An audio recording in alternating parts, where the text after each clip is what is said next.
Welcome to Mahi media. ఈ రోజు మనం ఇప్పటి గ్రామంలో ఉన్నాం. అంటే మునుగోడుకి సంబంధించి రాజగోపాల్ రెడ్డి ఎమ్మెల్యేగా ఉన్నటువంటి నియోజకవర్గంలో ఉన్నటువంటి ఇప్పటి గ్రామంలో ఉన్నాం. ఈ రోజు మనం ఇక్కడ అభ్యర్థిగా పోటీ చేయబోతున్న సైదుల్ గారితో మనం మాట్లాడే ప్రయత్నం చేద్దాం. సైదుల్ గారు నమస్తే. నమస్కారం అన్న. చెప్పండి, అంటే ఇంతకుముందు మీరు పోటీ చేశారా లేకపోతే ఇదే మొదటిసారి పోటీలో ఉన్నారా? ఇంతకుముందు అంటే మేము ఉప సర్పంచ్ చేశాము, ఉప సర్పంచ్ గెలిచాము, వార్డు మెంబర్ చేసి ఉప సర్పంచ్ గెలిచాము. ఇప్పుడు సర్పంచ్కి మాత్రం మొదటిసారి బరిలో ఉన్నాం. ఇప్పుడు బీసీ జెండర్ వచ్చింది మా గ్రామానికి.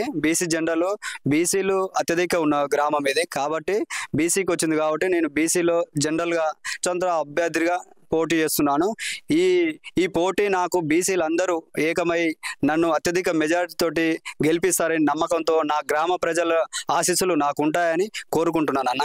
అంటే ఇంతకుముందు మీరు ఉప సర్పంచ్గా చేసినప్పుడు గ్రామంలో చేసినటువంటి అభివృద్ధి ఎలా ఉంది, ఇప్పుడు చేయాల్సిన అభివృద్ధి ఎలా ఉంది? ఇంతకుముందు నేను ఉప సర్పంచ్గా ఉన్నప్పుడు కొన్ని చోట్ల అండర్ గ్రౌండ్ డ్రైనేజీలు నిర్వహించడం జరిగింది. మా గ్రామంలో ఎక్కడైతే రోడ్లు పెండింగ్లో ఉన్నాయో సీసీ రోడ్లు కూడా నిర్వహించడం జరిగింది.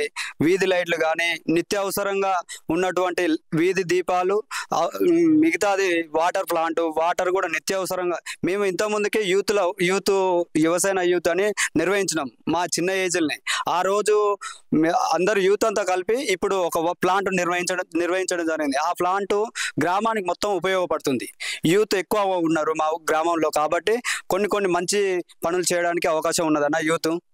అంటే ఇప్పుడు మీరు ఏదైతే ప్రచారానికి వెళ్ళినప్పుడు ప్రజల దగ్గర నుంచి ఎలా ఉంది స్పందన? నా గ్రామ ప్రజల్ని నేను ఇంతకుముందుకు ఉప సర్పంచ్ చేసిన, ఇప్పుడు గ్రామానికి నేను సేవ చేయడానికి ముందున్న ఉప సర్పంచ్ చేసి కూడా నాకు కొంచెం అనుభవంతో నేను సర్పంచ్కి ముందుకొచ్చి నా గ్రామాన్ని కొంచెం అభివృద్ధి జాడలో నడుపుకోవాలని మా మండలంలోనే నా గ్రామాన్ని ఒక దత్తత గ్రామంగా తీసుకొని తీర్చిదిద్దే విధంగా నేను ముందుకెళ్ళాలని కోరుకుంటున్నానన్న. అంటే ఇప్పుడు మీరు ఏదైతే అభివృద్ధి పరంగా అంటున్నారో, అభివృద్ధి పరంగా కొన్ని సీసీ కెమెరా అవి రావాలి అవి అని చెప్తున్నారు. సీసీ కెమెరాలు ఆల్రెడీ మీ కాలనీలో కూడా అంటే ఊర్లో కూడా పెట్టడం జరిగింది. అంటే ఇవన్నీ చూసుకుంటే ఇంకా ముందు రానున్న రోజుల్లో ఇంకా ఎలాంటి అభివృద్ధి చేస్తే బాగుంటుంది, యువతకి ఏదైనా స్పందన ఇవ్వాలంటే ఏమి ఇస్తారు అన్న? ఇప్పుడు మా గ్రామానికి కావాల్సినవి ఫస్ట్ మా గ్రామానికి కావాల్సినవి విద్య. పాఠశాలకు వస్తే ఆ పాఠశాల మొత్తము శిథిలావస్థలో ఉన్నది. ఈరోజు ఏదైతే మనకు వర్షాకాలం వస్తుందో, ఇప్పుడు ముసురులాగా వానబడి అసలు ఆ స్కూల్లో ఉండడానికి పిల్లలు చాలా ఇబ్బందికరంగా ఉంది. నేను మొన్ననే చూశాను, ఆ స్కూల్లో వాటర్ మొత్తం నిలుస్తాయి. నా దృష్టి నేనేమనుకున్నా అంటే ఒకటే, నేను సర్పంచ్గా గెలిచినాక తర్వాత ఫస్ట్ నేను చేసే పని ఒక స్కూల్ బిల్డింగ్ మంచి స్కూల్ బిల్డింగ్ చేసి ఒక ప్లేస్ మంచి గవర్నమెంట్ ప్లేస్ చూసి గవర్నమెంట్ స్థలాన్ని చూసి దాన్ని స్కూల్ బిల్డింగ్ చేయాలని కోరుకుంటున్నాను. అదొకటి. ఇంకోటి రెండు ఏంటంటే విద్య తర్వాత మనకు గ్రామానికి నిత్యంగా కావాల్సింది వైద్యం వైద్యానికి నేను నా గ్రామంలో అందరూ రైతు కుటుంబాలు ఉన్నాయి కాబట్టి వారందరికీ నిత్యావసరంగా ఎమర్జెన్సీగా ఏదైనా ఉపయోగపడాలంటే ఒక అంబులెన్స్ నేను ఉచితంగా నా సొంత డబ్బుతోటి అంబులెన్స్ ఇవ్వాలని నా మనస్ఫూర్తిగా నేను కోరుకుంటున్నాను. అలాగే నా గ్రామానికి అందరు కుటుంబాలలో ఉన్నటువంటి రైతులకు సంబంధించిన రోడ్లన్న ప్రతి చేన్లోకి వెళ్ళడానికి రోడ్లు చాలా ఇబ్బందికరంగా ఉన్నాయి. ఆ రోడ్లని నేను గెలిచిన తర్వాత కొంతవరకు నేను పూర్తి చేసి దాన్ని ఏ విధంగానైనా దాన్ని పూర్తి చేసి దాన్ని నిర్మిస్తానన్న రోడ్లు రైతులకు ఇబ్బంది కలిగించకుండా.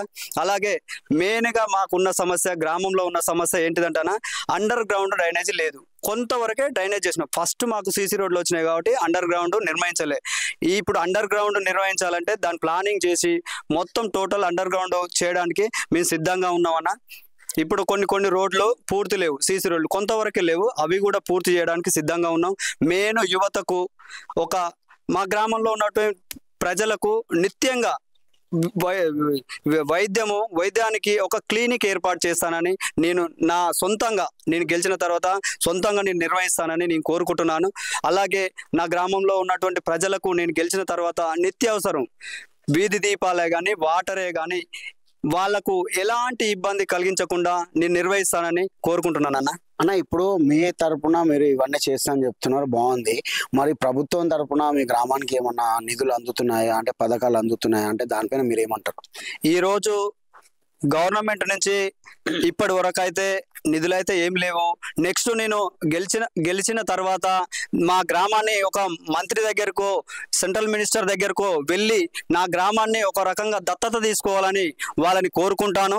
ఆ దత్తత తీసుకొని నేను ఏ విధంగా అయితే ఆ నిధులు తీసుకురావాలో, ఎవరెవరి కాడికైతే నేను వెళ్ళాలో చూసి నేను నా గ్రామానికి ఎన్ని నిధులైతే సమకూర్చుకుంటానో, ఏవేమి లేవో అని నేను సెంట్రల్ మినిస్టర్ కాడికే వెళ్ళొచ్చు, మంత్రుల కాడికే వెళ్ళొచ్చు.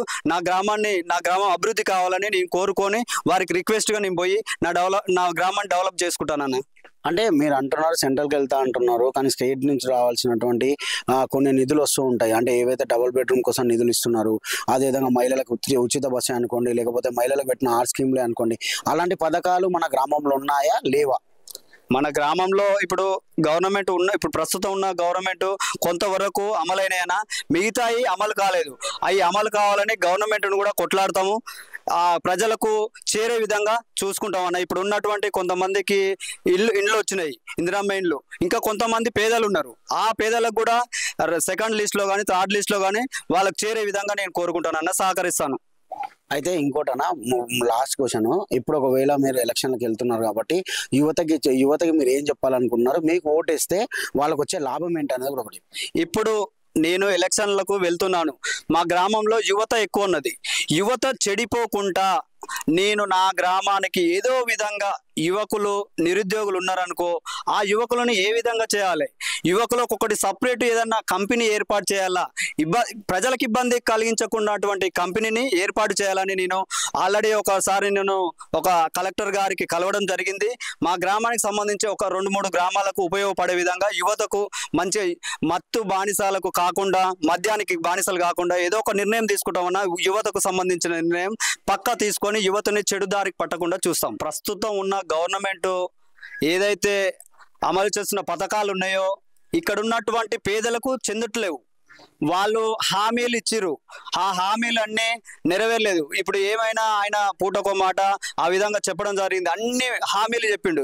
ఏవి ఇప్పుడు 1-2 మాత్రమే అమలు అయినాయి. ఆ డబుల్ బెడ్రూమ్ ఇల్లు కూడా అందరికీ రాలేదు. ఇంకా చాలా మంది నిరుపేదలు ఉన్నారు. ఫస్ట్ లిస్ట్ అని, సెకండ్ లిస్ట్ అని ఆ విధంగా చేయడం జరిగింది. గ్రామంలో ఉన్న ప్రజలు కూడా చాలా ఇబ్బందికరంగా ఉన్నాయి. చాలా మందికి, కొంతమందికి ఉన్నటువంటి ఇంత ముందుకు ఉన్నటువంటి ఇండ్లు స్లాపు లేని వాళ్ళకే ఇస్తా అన్నాడు. స్లాపులు కూడా కొన్ని శిథిలావస్థలు స్లాపులు ఉన్నాయి. కాబట్టి అలాంటి వాళ్ళని కూడా గుర్తించి వాళ్ళకు కూడా ఇందిరమ్మ ఇల్లు ఇవ్వాల్సిందిగా కోరుచున్నాము. ఆ గవర్నమెంట్ కూడా మేము కొట్లాడి నా గ్రామానికి ఎంతమందికి అయితే ఇండ్లు శిథిలావస్థలు ఉన్నాయో వారికి కూడా ఇవ్వడానికి మేము ప్రయత్నం చేస్తామన్న గవర్నమెంట్ నుంచి. థ్యాంక్ యూ అన్న. ఇది సైదుల్ గారు చెప్తున్నమాట. అంటే ముఖ్యంగా నా గ్రామాన్ని దత్తకు తీసుకుంటాను, అదేవిధంగా అంబులెన్స్లు ఏర్పాటు చేస్తాను, కావాల్సిన అభివృద్ధి పనులు నేను చేయడానికి నేను సిద్ధంగా ఉన్నట్టు సర్పంచ్ అభ్యర్థిగా ఉన్నటువంటి సైదుల్ చెప్పడం జరుగుతుంది. అంటే ఓవరాల్గా మనం చూసుకున్నట్లయితే ఆయన కనుక గెలిచిన తర్వాత నేను ప్రజల్లో ఎప్పుడు ఉంటానని కూడా ఆయన చెప్తున్నారు. కెమెరామెన్ రాజుతో మైపాల్ ఇప్పటి.